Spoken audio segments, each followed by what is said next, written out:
Beth ydych chi'n ei garu am eich afonydd? Y sŵn, y sain, y ffordd maen nhw'n ei wahodd neu nofio i neidio mewn. Lle o heddwch, dŵr clir yn gwneud i ffordd i lawr y nentydd yn wyllt ac yn rhydd, arogl deiar a dŵr. Maen nhw mor brydferth.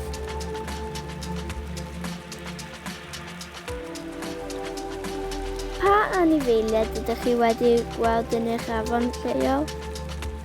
Dyfgu, llygoden y dŵr, glasdorlan, roga, hwyaden, bynghi, penbyliaid, bronwen y dŵr, eog, pysgod trist iawn oherwydd yr hos boreal.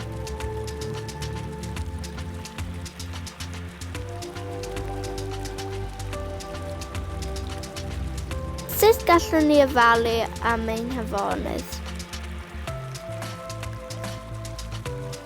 Ceddwch yn ysgafn ar hyd y glannau.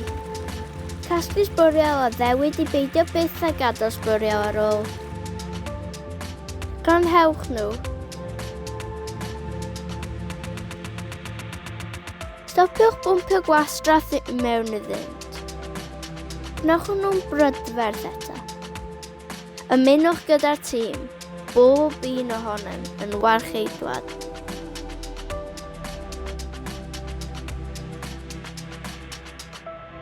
Un hafonydd yw ein ffrindiau, yn wyllt ac yn rhydd, yn hardd ac yn llawn bywyd.